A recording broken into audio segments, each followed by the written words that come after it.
Boa tarde. Começar pedindo desculpa por essa voz, é tudo que eu tenho para oferecer para vocês hoje. Queria agradecer o FinFoxi, agradecer a Carolina, agradecer a Roberta, Giordano. E começar, para a gente começar essa conversa, acho que é interessante a gente se apresentar. Então, eu sou Flávia Camanho, eu sou coach da época que isso não era vergonhoso, que a gente falava na mesa e a mãe ficava com orgulho. Conselheira hoje, tenho uma empresa que trabalha com a formação e a preparação de mulheres para cadeiras de último nível, CEO, C-level, conselheiras. E tenho uma empresa de governança de família que trabalha processo sucessório. Esse assunto de que os trilhões serão transferidos é o meu assunto diário, que é preparar pessoas para assumirem a sucessão, a nova geração, o espaço que existe muito necessário de organizar as famílias empresárias para que, como no caso da Shoulder, a gente consiga que a geração seguinte esteja também atuando e honrando o legado da família. Vou pedir para vocês se apresentarem para a gente começar. Pode ser, Andréia? Bom, boa tarde, pessoal. Boa tarde. Eu sei que de 2 para as 3 não deu tempo nem de almoçar aqui algumas, mas boa tarde. É um prazer imenso estar aqui nesse painel, por algumas razões. Eu tenho que começar pela primeira.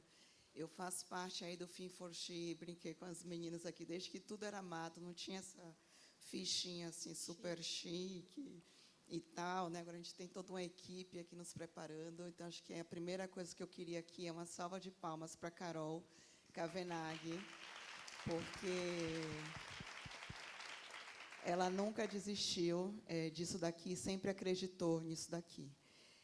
O segundo ponto que eu queria agradecer a cada uma de vocês, e eu vi aqui algumas cenas que isso acontece com mulher, né? Uma estava ali assistindo, mas estava com fone de ouvido fazendo call, a outra está ali, mas está com o computador, que provavelmente tem que entregar alguma coisa, mas ela não desistiu do desenvolvimento dela. Então, isso para mim é maravilhoso. Bom, mas fazendo aqui uma apresentação rapidinha, eu sou baiana, moro em São Paulo aqui há 24 anos, vim para São Paulo para fazer um curso de finanças para não financeiros na GV, minha formação é administração, a graduação, e aqui já são 24 anos, desses 24 anos aqui passando por N empresas do mundo corporativo, e algumas delas aqui tive a honra do meu primeiro emprego ter sido no Citibank, né, na verdade no Citigroup, que era Credicar. Na época, Luísa, já vi Luísa por aqui também, Paula, tem mais gente aqui da Citibankers. E há 13 anos eu fundei uma empresa voltada para a pessoa jurídica, assim como o Flávio, a gente também tem uma empresa voltada para a gestão de carreira, que era ser uma consultoria, né, que atendem aí, temos bancos, bens de consumo, enfim. E há 1 ano e meio eu criei a Shift Up Advisory, que é uma empresa voltada 100% para pessoa física, não é? E por que isso? E tem muito a ver com o que a gente vai falar aqui. Antes, a sucessão, quem contratava a gente, não era, Flávia, para fazer a sucessão, era só a empresa.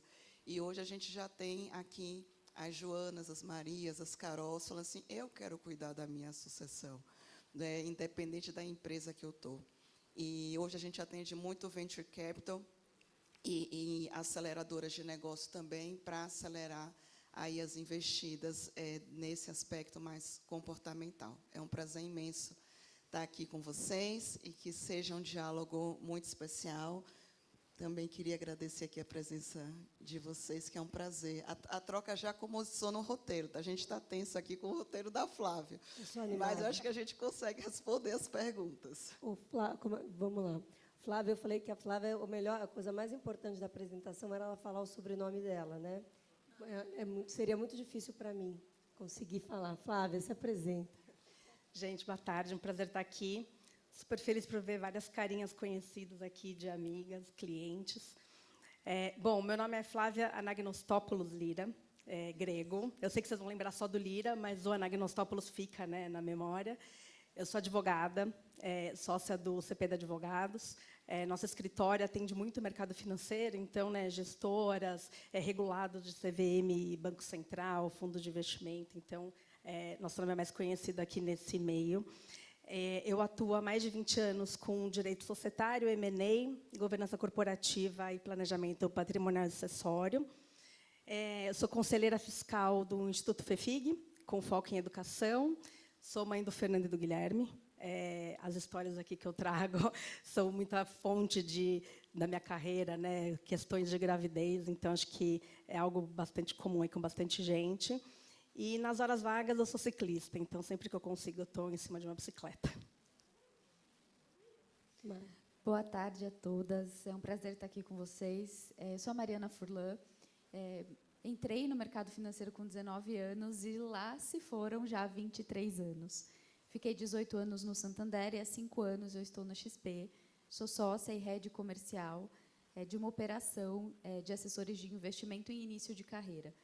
Hoje eu tenho uma operação em mais de 13 escritórios regionais pelo Brasil e há 3 anos tenho a honra em estar liderando um time muito jovem. São mais de 450 assessores e eu, junto com todos os meus líderes, a gente faz um trabalho de acolher esses jovens em início de carreira, formá-los. Então, é muito prazeroso trabalhar com essa nova geração. Sou mãe da Laura, de 5 anos. Não comecei no mercado financeiro, comecei com 17 anos, então já é uma longa trajetória, mas adoro o que eu faço. E é um prazer dividir esse painel com mulheres incríveis. Obrigada. Muito bem. Toda vez que alguém fala sua mãe, eu não falei que sou mãe, eu fico com aquela sensação, outra vez, né, da culpa. Eu sou também mãe. Mas vamos lá.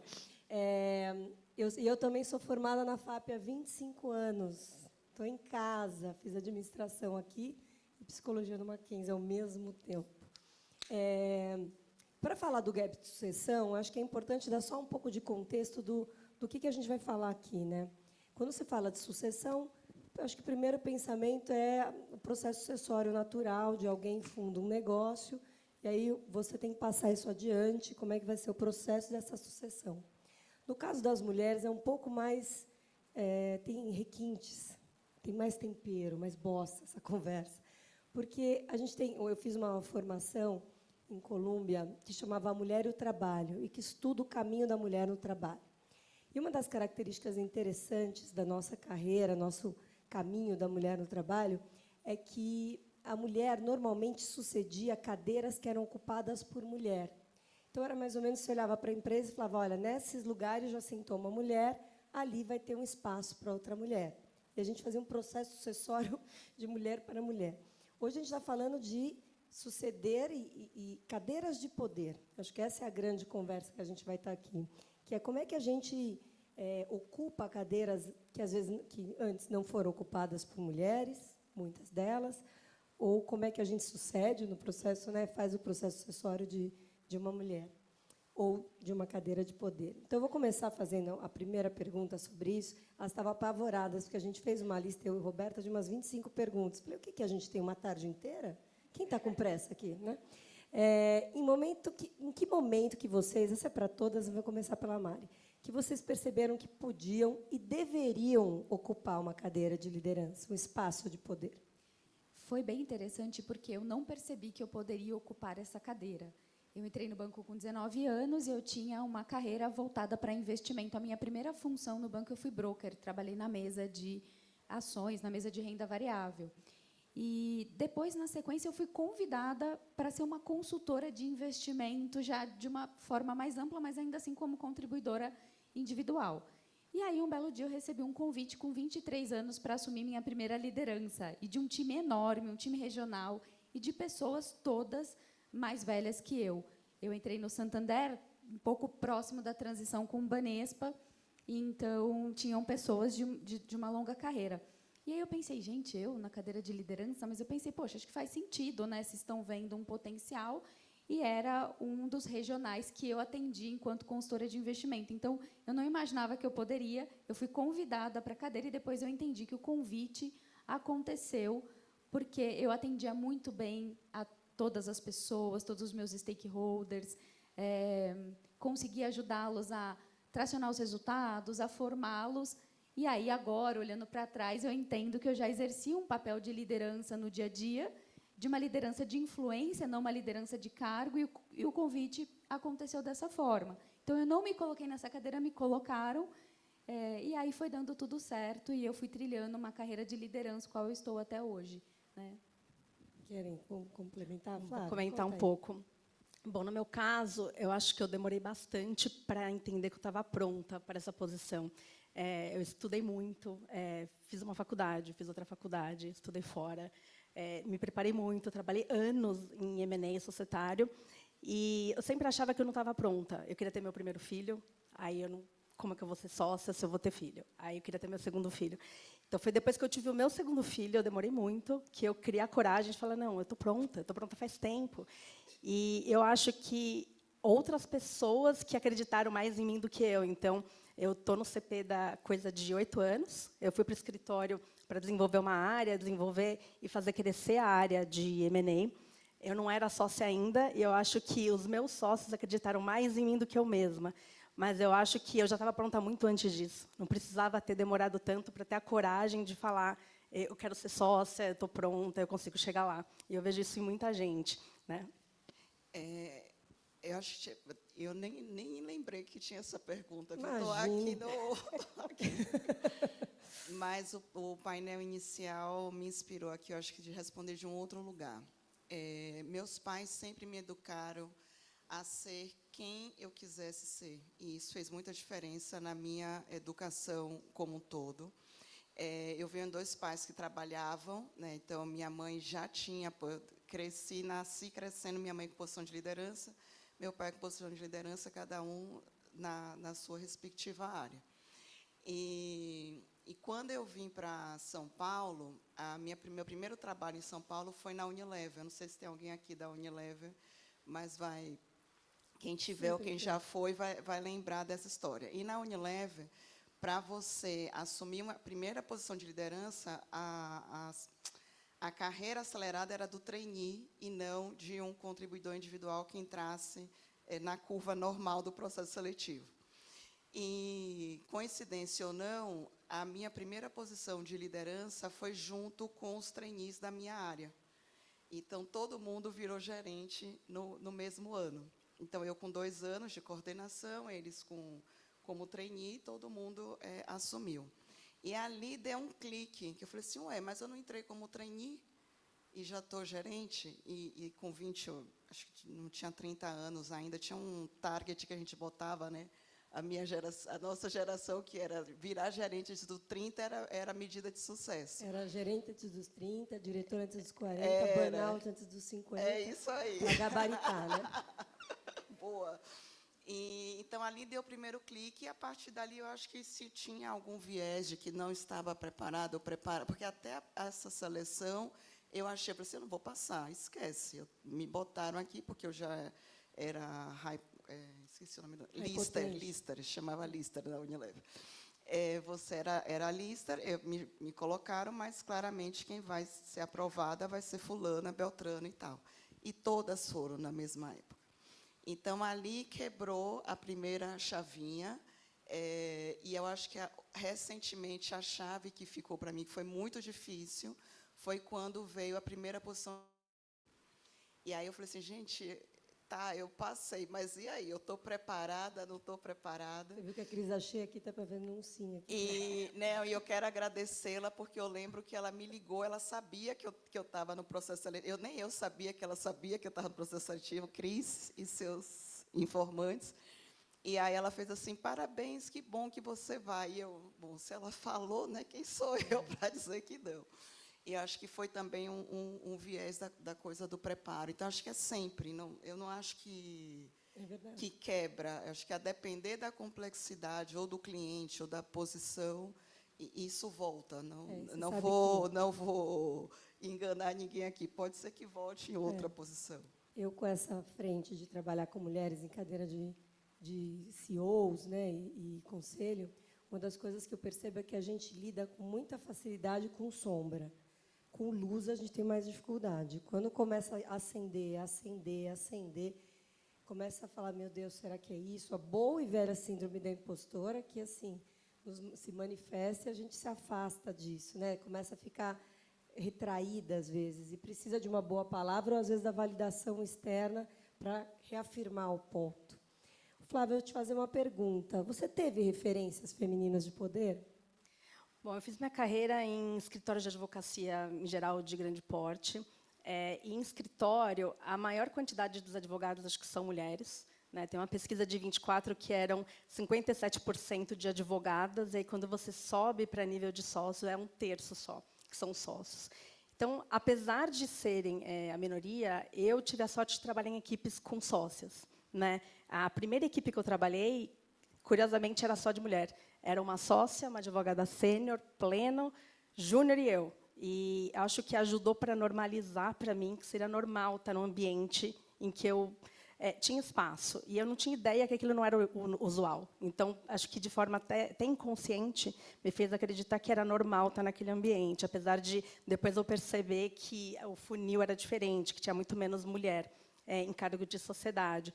E acho que uma segunda referência, que acho que faz sentido comentar, quando eu era advogada sênior, eu trabalho no escritório grande também, e as referências que eu tinha de sócias das mais importantes do escritório, relevantes, advogadas fantásticas, mulheres muito inteligentes, aquelas que, na mesa de negociação, era a única mulher negociadora com homens do outro lado, eram as figuras que eu tinha de referência, mas algumas delas, eu notava que, para chegar lá, precisaram abrir muito mão da vida pessoal, família, filhos, amigos, e eu tinha um conflito grande vendo isso, porque eu não era quem eu era, e era bem um momento que eu era sênior, queria ter filho, então era um momento, para mim, de muita angústia. Então, eu tive as referências talvez um pouco diferentes do que eu buscava, mas serviu para eu achar o meu caminho ali e ver como eu queria construir, mas as referências que eu tive foram essas. Acho que hoje isso vem mudando. A gente vê né, as pessoas equilibrando a vida pessoal muito melhor, mas eu acho que,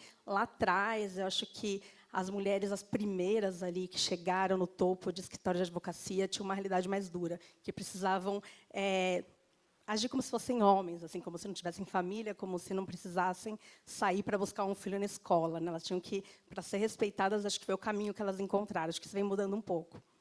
Muito bem.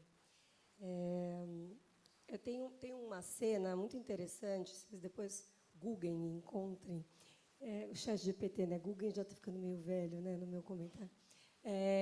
Que a Oprah está conversando com aquela Reese Witherspoon, aquela atriz. E elas estão falando sobre ambição. E a Oprah conta que estava numa entrevista e perguntam para ela, a mulher pergunta, when enough is enough? Dizendo assim, você já chegou tão longe, o que mais você quer? Sabe? O que mais você quer? E ela fala que ela vai começando a tentar se justificar sobre isso. E a Reese Witherspoon tinha dado uma entrevista que tinha dito que era uma mulher ambiciosa. E eu acho que essa é uma pergunta que eu vou fazer para a Andréia. Andréia, como é que é isso? Você já se sentiu culpada por ter uma ambição, por querer uma cadeira maior? Como é que você lidou com a questão da ambição? Olha, Flávia, você está tirando coisas aqui que eu não Gente, falo é emoção, usualmente. emoção. É com emoção que a gente quer essa conversa. Eu lembrei, eu acho que eu venho de uma cidade, né?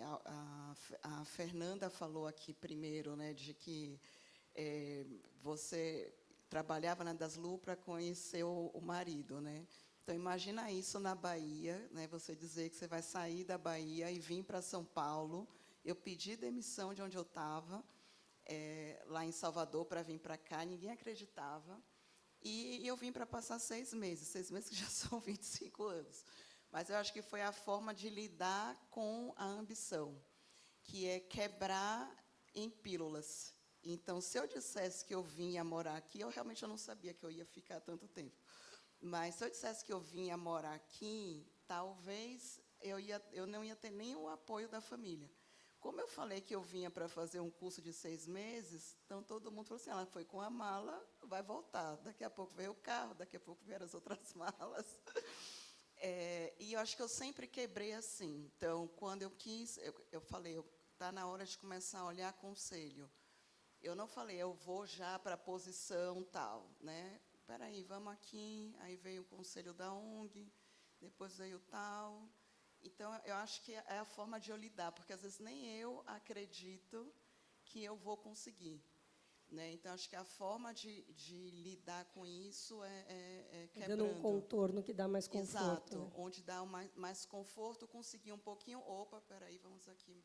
E eu falo isso porque eu acho que vale para as pessoas que estão aqui também, né? Pode ser um mecanismo. Querem somar nessa, Eu acho Mari? que, sim, eu acho que é super importante o que a Andréa falou. Eu acho que isso vai muito no autoconhecimento, né?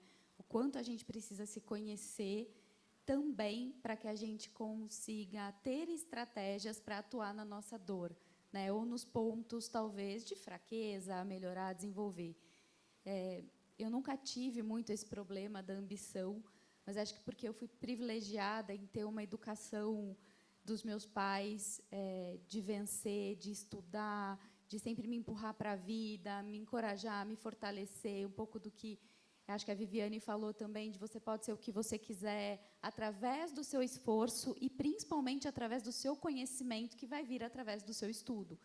Então, eu tive uma educação muito voltada para esse desenvolvimento. Então, quando eu me lanço, eu quero mais, porque a minha mãe e meu pai me disseram, poxa, você pode. Se você estudar, você pode tudo. Então, eu entendia que eu podia.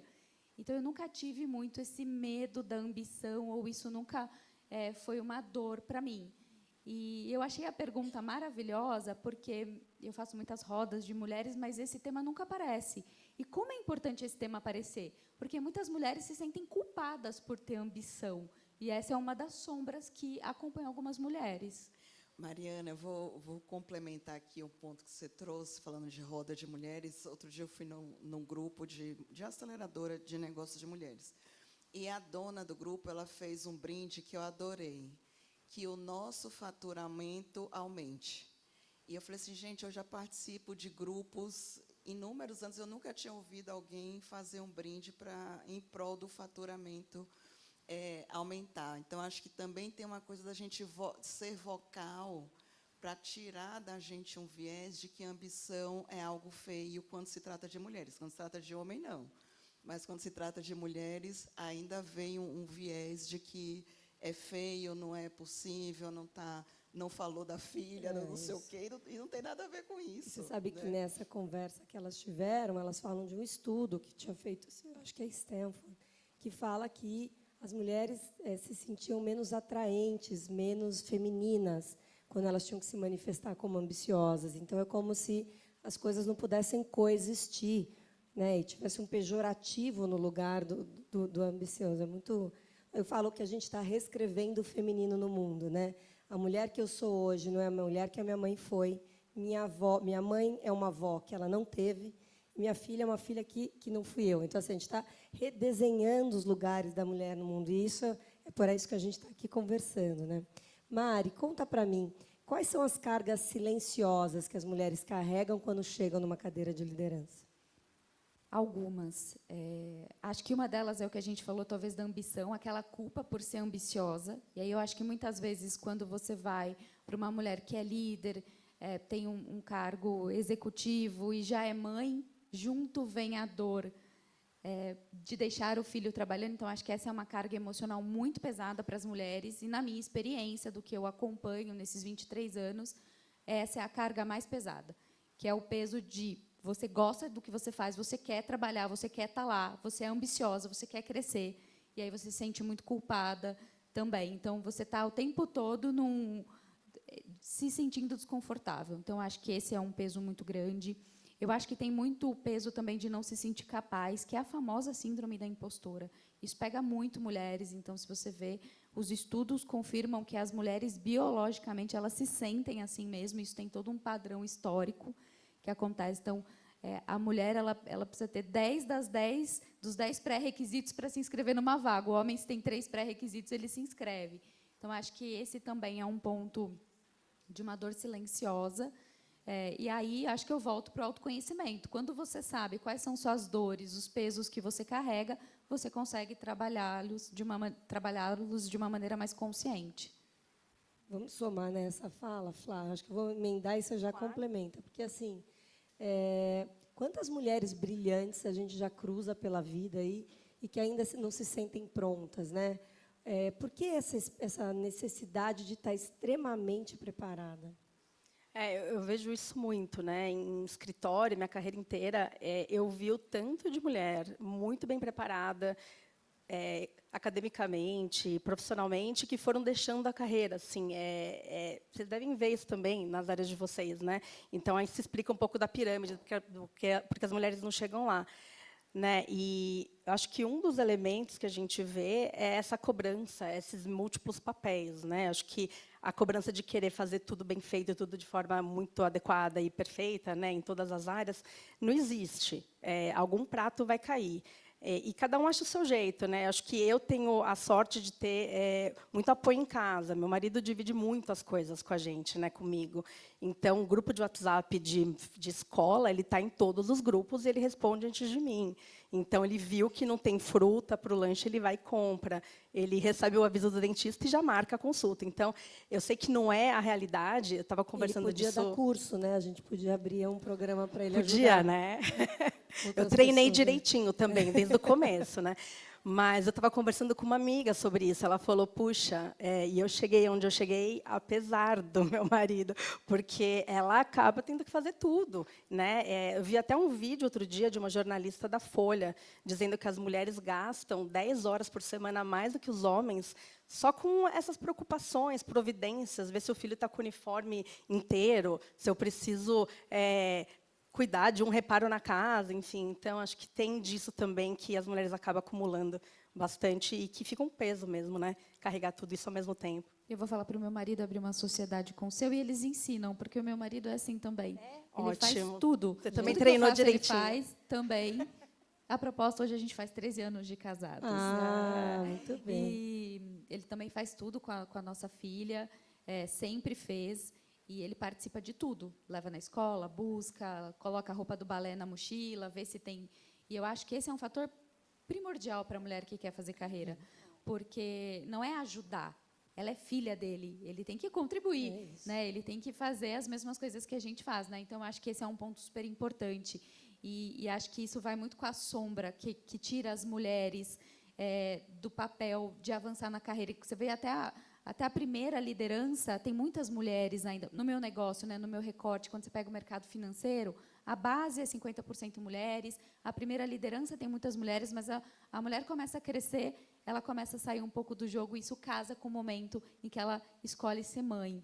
Então, eu sempre falo, né, para as mulheres que me perguntam, eu falo, o importante é você ser feliz. Agora, você não pode se anular e anular a sua carreira, porque você não consegue construir uma rede de apoio, que é uma rede de apoio que te sustente. Eu ia até falar isso. Tem muitas mulheres que constroem todo o caminho sem um companheiro, sem um marido, sem uma companheira. E a rede de apoio entre mulheres também é muito importante. Né? As outras mães... Eu sobrevivo pelas outras mães da escola que me avisam do cartolina. Né? Meu filho normalmente não avisa, elas falam, Flávia, só para avisar, faz o Pix do presente da Páscoa. Ah, tá bem. Cola o Pix. Então, assim, eu tenho uma rede de apoio com o grupo da escola, que já me ajuda muito. Então, assim, quais são essas redes que a gente constrói e que nos ajudam para os múltiplos papéis? Né? Andréia, me conta uma coisa. Por que ainda é tão difícil confiar nas mulheres em cadeira de poder, em dar continuidade no caminho do poder? Bom, aqui eu vou sair da minha opinião pessoal para trazer alguns dados aqui que eu acho que são importantes para vocês. Acho que, primeira coisa, a gente ainda tem uma predominância no mercado de trabalho do universo masculino, que tudo que é predominante é dominante. Então, a gente é a classe não dominante. Então, só do fato da gente ser da classe não dominante, isso já gera uma fragilidade, já gera um esforço maior. Não quer dizer que a gente não seja competente, mas a energia é necessária para colocar.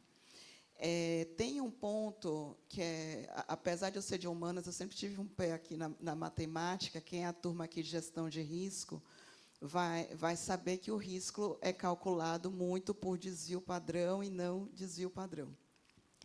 E, quando a gente olha todo o processo sucessório, né, histórico, onde está o padrão?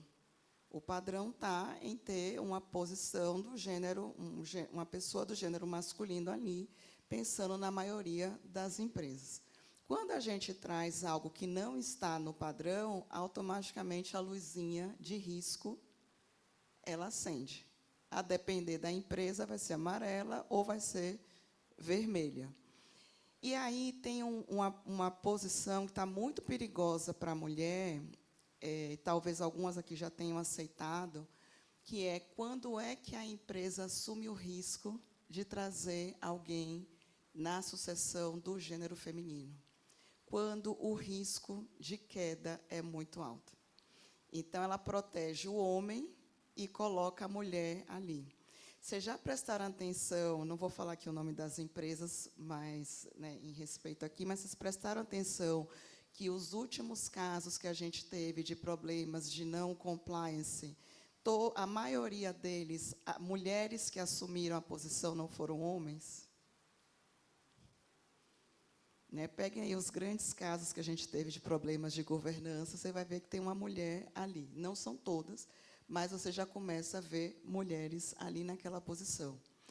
E qual é a mensagem subliminar que está por isso aí? Né? O risco já é alto, deixa eu colocar uma mulher, se ela passar, está tudo bem. Se ela cair, estou só confirmando que a mulher não é boa para estar numa posição de sucessão. Isso aqui eu estou trazendo dado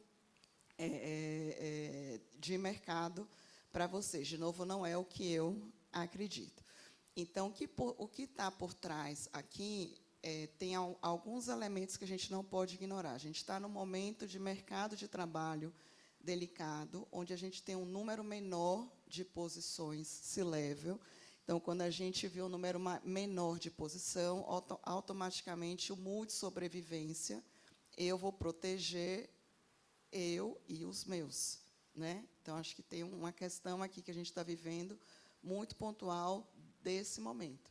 Tem uma outra questão aqui, que são os vieses. Aqui, Flávia, né, já trabalha com sucessão familiar há muito tempo, pode até trazer mais dados, que, quando a gente fala de sucessão familiar, você tem um viés ainda de que a primogênita ou a filha, né, tem que ser protegida e não colocada aos leões numa primeira posição. E, quando a gente vai para a corporação, entra a questão desse viés do desvio padrão que eu comentei aqui com vocês.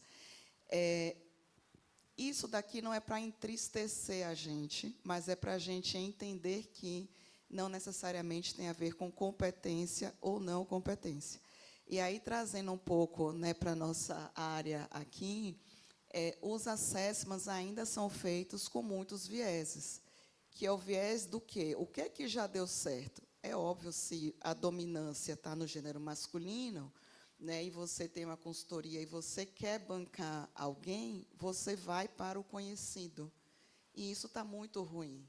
Né? Então, às vezes, você tem uma pessoa que está muito mais preparada para assumir uma posição de CEO da organização mulher, mas a referência da consultoria foi João, Paulinho, Pedrinho, que ele já colocou em outras 3 empresas e que deu certo. E aquela mulher ele nunca colocou.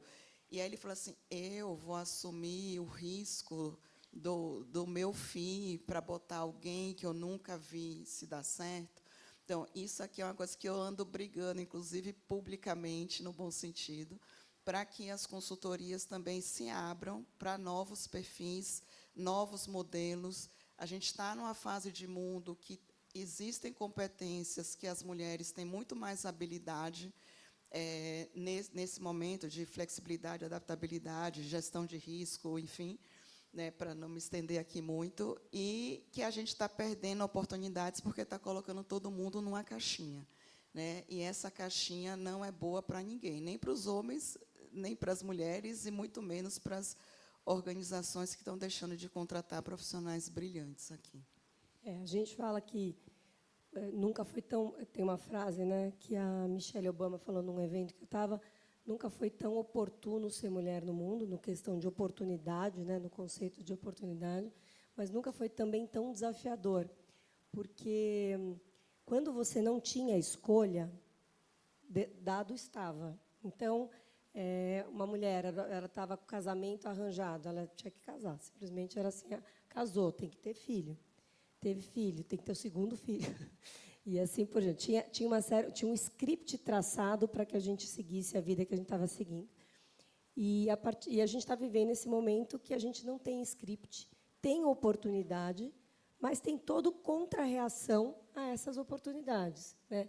Todo o contexto vigente é um contexto que olha ainda com muita suspicious, né? Com muito pé atrás os lugares que a gente ocupa. E eu acho que é muito que a pergunta que eu vou fazer para a Mari na sequência, que é muito da nossa responsabilidade dessa sala de mulheres que estão aqui tomando as decisões, exercendo o seu papel profissional, fazendo suas escolhas, de sustentar esse lugar, né? Todo lugar e todo palco que eu subo, eu falo a mesma coisa. Depois as pessoas ficam apavoradas, falam, tira ela do palco. Mentira. Consigo terminar normalmente o evento, mas eu sempre falo que quando eu estou em qualquer lugar e escuto uma mulher dizer assim, olha, eu sei que você trabalha com isso, eu não sou feminista, tá? Eu falo, não, você pode dizer que você não é ativista. Ativista você pode não ser, não precisa. Feminista você é, senão você não estava aqui. Você não tinha estudado, você não está guiando, você não tinha votado, não é? Então, assim, somos feministas porque feminismo não é o oposto do machismo. Machismo, o oposto do machismo é femismo. É achar que a mulher feminista ela não quer tudo para ela. Ela só quer poder escolher. Ela só quer esse direito dela escolher se ela quer ou não quer tomar as decisões sobre o corpo, sobre a cadeira. E aí, estou falando todo esse gancho para dizer o seguinte, a hora que a gente chega no poder e senta na cadeira de poder, a gente senta com uma responsabilidade, sim. Né? Senta uma responsabilidade, que é o que a gente faz para não ser a primeira e não a última, né? Mas a primeira de uma série. Então, para as três, mas começando pela Mari, você percebe essa responsabilidade numa XP, né? No mercado financeiro, onde é tão desafiador para essas mulheres? Uma vez eu fiz um trabalho com a XP Bonito, que a gente falava sobre feminino, e as meninas diziam assim, quando vai chegando perto da idade de ter filho, eu começo a ficar apavorada, porque é a hora que eu vou perder tração e vou pagar o preço na minha carreira. E eu falava, como é que a gente trabalha isso de outra forma? Era um trabalho que a própria XP queria fazer naquele momento, para que as meninas não sentissem esse freio puxado, né? Como é que vocês veem isso? Eu me sinto muito responsável por quem está vindo, e hoje eu dedico algumas horas da minha semana, alguma parte da minha semana, para fazer rodas de conversa com mulheres, hoje a minha área é uma esteira de formação, então eu sou convidada muito pelas universidades para conversar com os jovens, então eu dedico uma boa parte do meu tempo a fazer um trabalho com as mulheres de encorajamento e de início. E eu fico pensando, poxa, se eu tivesse tido isso lá atrás, uma Fin4She, por exemplo, eu sempre falo isso para a Carol, talvez eu estaria muito mais longe, né? Eu demorei alguns anos para entender a importância do autoconhecimento, eu demorei 13 anos para entender o que era uma síndrome da impostora. Então, a minha responsabilidade hoje, um lugar que eu me sinto muito motivada, é ajudando jovens mulheres a se conhecer melhor, a tirar as sombras que existem, a lidar melhor com esse empoderamento para que elas possam conquistar tudo aquilo que elas querem. Então, eu não nego nenhuma agenda de café, de roda de conversa, de bate-papo ativo, bate-papo sobre carreira. E eu digo a todas, você é livre para escolher aquilo que você quer. Está tudo bem se você tem ambição, quer ser uma CEO. Está tudo bem se você quer se ausentar uma parte da sua carreira para ficar com os seus filhos. O que importa é você ser feliz. Agora, nunca tome a decisão pelos outros. Nunca tome a decisão pressionada pela sociedade ou pelo seu núcleo familiar, ou principalmente pressionada pelas suas sombras e pela sua síndrome da impostora. Então, acho que ter essa autoconsciência é muito importante. Então, eu me sinto muito responsável em ajudar, encorajar todas essas pessoas que estão vindo, porque a gente não pode ser as primeiras nem as últimas, e é possível chegar lá, mas você tem que querer e tem que entender que aquele caminho é para você também. Eu acho que a responsabilidade é nossa, mas é dos homens também, né? Então, eu gosto sempre de trazer os homens para a conversa. Então, tem uma história que eu gosto muito, que é da minha sócia, da Marines, né? A Marines, ela era sênior, caminhando para ser sócia do escritório, ela ficou grávida. E aí, ela chamou um sócio para conversar, falou, preciso falar uma coisa importante com você. Aí, ela sentou, conversou, ele falou, o que foi? Ela falou, eu estou grávida. Aí, ele falou, nossa, é isso? Eu achei que você ia pedir demissão, achei que você estava doente. ótimo, parabéns, né? E o mais bacana é que ela virou sócia na sequência, porque era o plano. E isso são histórias dessas que são bacanas de ver e que a gente tem que entender que não é um período da vida que vai anular tudo que essa mulher fez. Quando a gente olha a carreira, quanto tempo você vai ficar lá grávida ou dedicada ao bebê? É muito pouco, perto de uma carreira inteira. Né? Então, acho que esse olhar é bacana. E eu acho que também não tomar decisão pelos outros. Né? Eu acho que a gente muito olha, né? Já aconteceu comigo, falar, puxa, a Flávia quer ter o segundo filho, ela não quer ser sócia. Só que ninguém perguntou para mim. Né? Então, a gente, muitas vezes, toma decisão pelos outros sem ver o que eles querem.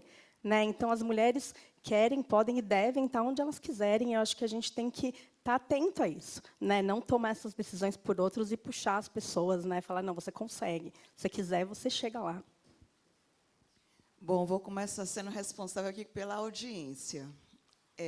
Acho que a primeira dica aqui, né? Acho que não é nem dica, é convite. Cuidem do dinheiro de vocês. O quão mais vocês tiverem independência financeira, melhor as escolhas de vocês. O segundo convite aqui, não tenham medo do julgamento. E aí eu dei uma aula na FIA, se fosse na aula, eu ia mandar vocês fazerem um ditado aqui hoje, mas aqui eu vou deixar só a frase. Existem 2 tipos de problema, os seus e os dos outros. O julgamento dos outros não é problema seu.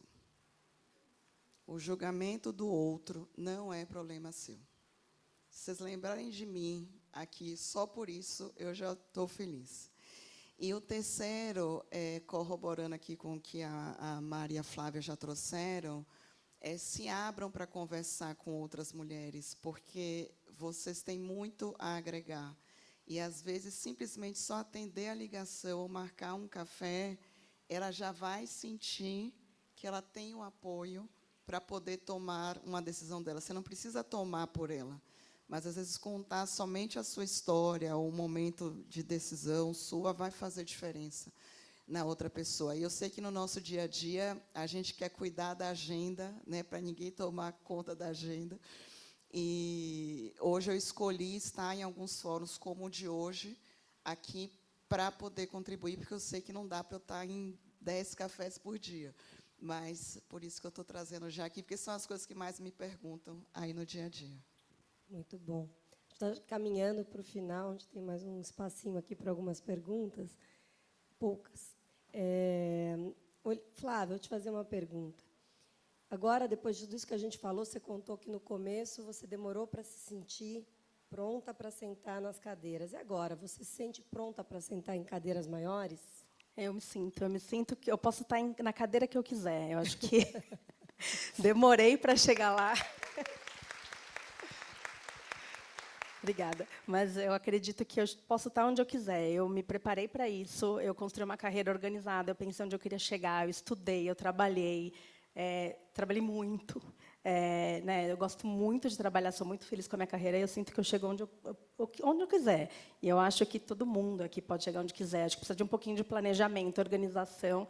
Né, algo que eu vejo, eu faço muita entrevista, e eu vejo pessoas com carreiras não pensadas. Você vê, puxa, trabalhou num lugar, depois mudou para outro completamente diferente, depois mudou. Então, eu acho que parar e pensar onde você quer chegar, o caminho que você tem que fazer, as conexões que você precisa fazer para chegar lá, eu acho que é fundamental. Eu acho que a carreira tem que ser pensada.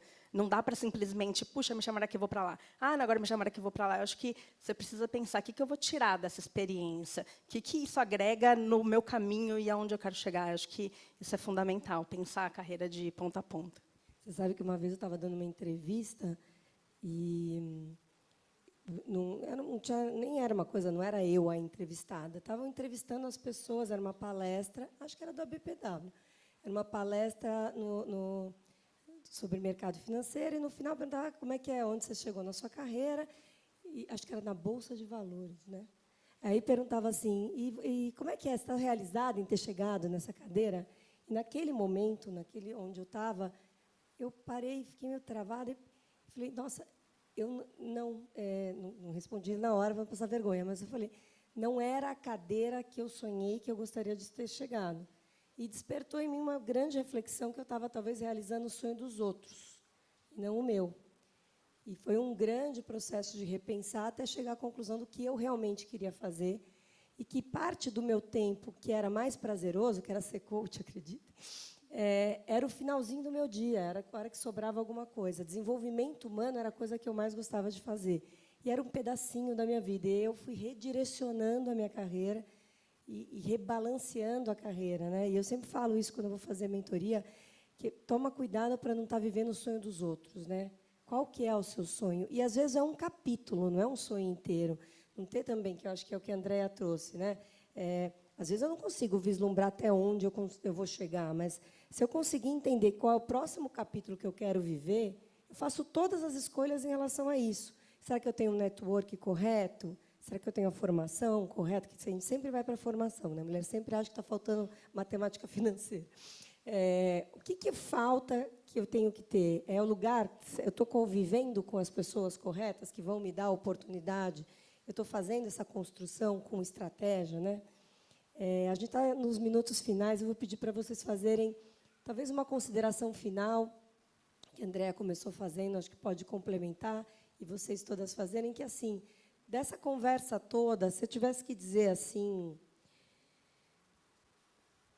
tem um momento perfeito para isso? O que eu já vivi? Qual é o conselho que eu posso dar? Qual é a consideração que eu acho mais importante para fazer para as mulheres que estão aqui na minha frente sobre a trajetória, sobre vida, sobre poder, sobre carreira, sobre sucessão?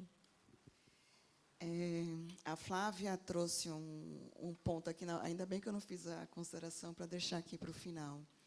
Dominem suas narrativas. Existe uma das maiores referências em transição de carreira, que é Hermine Barra. Todos os livros dela, ela falava de narrativa. E tem uns 2 anos que eu passei a me aprofundar e coloquei nos processos, o primeiro bloco do nosso trabalho é narrativa. Domine sua narrativa. Se você está sentada aqui hoje, é porque você tem uma história brilhante, uma história consistente que fez você estar aqui. Domine isso para não deixar que o outro coloque você numa caixinha que não tem nada a ver com você. E a narrativa, ela traz uma força que a gente não sabe que a gente tem, né? Porque tem 2 vieses de nós mulheres. Um é o julgamento e o outro é o medo do fracasso. Na hora que você pensar que você vai fracassar, lembra da sua narrativa. Porque força não falta aqui, né? Em nenhuma de nós. E a gente sabe que a gente pode usar essa força quando a gente quiser. E, por fim, sucessão. Entenda o que é sucessão para você, não para o outro, como falou a Flávia. Então, às vezes, vêm mulheres que, assim, mas eu não quero assumir os negócios da família. Semana passada, eu perguntei para uma, mas você prometeu que você ia assumir? Ela falou assim, não. Então, por que você tem que? Né? CEO existe para isso. Você manda contratar o CEO e você vai continuar no criativo. Ela é da criação. Então, entenda o que é sucessão para você e não para o outro. E só brilhem e continuem vindo para esses programas, que é muito bom. Flávia.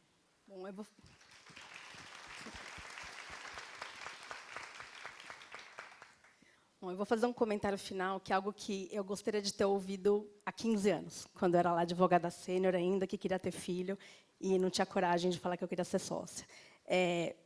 Acho que uma coisa, só trabalhar muito escondida na sua sala, não adianta. Não adianta bater as metas, entregar tudo, se ninguém vê o que você está fazendo. Então, você precisa falar, os tomadores de decisão precisam saber o que você está fazendo.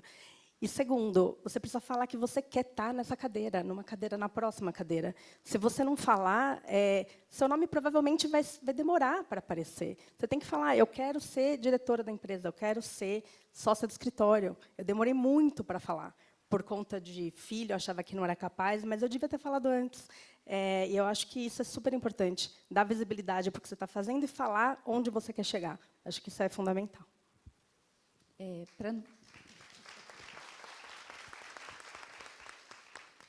Concordo muito com o que elas falaram, assim, foram maravilhoso. Eu acho que para você dominar a narrativa também você tem que ter um autoconhecimento muito grande. Então, eu adicionaria o autoconhecimento e trabalhar suas sombras, porque isso te traz uma segurança e um empoderamento. E aí, para fechar, eu gosto muito, né, eu sou muito otimista em relação ao futuro sempre. Eu estava olhando junto com meus líderes as principais habilidades que o Fórum Econômico Mundial considera como importantes para os próximos anos. E mais de 55%, 60% das habilidades são coisas que nós, mulheres, aprendemos a ser, com as nossas mães, com as nossas avós, e são coisas que hoje, muitas vezes, não são reconhecidas no ambiente de trabalho, como empatia, gestão humanizada, escutativa, resiliência, aprendizado, ter profundidade. Então, as habilidades do futuro, elas são habilidades que nós já dominamos, né? Então, o que um bom profissional, um bom líder, um bom executivo precisa? Razão junto com a sensibilidade. E aí, nesse ponto da sensibilidade, acho que a gente tem de sobra. Então, não tenham medo, vão atrás dos seus sonhos, porque todas vocês, todas nós, conseguimos alcançar o que a gente quer. Muito bom. Muito obrigada.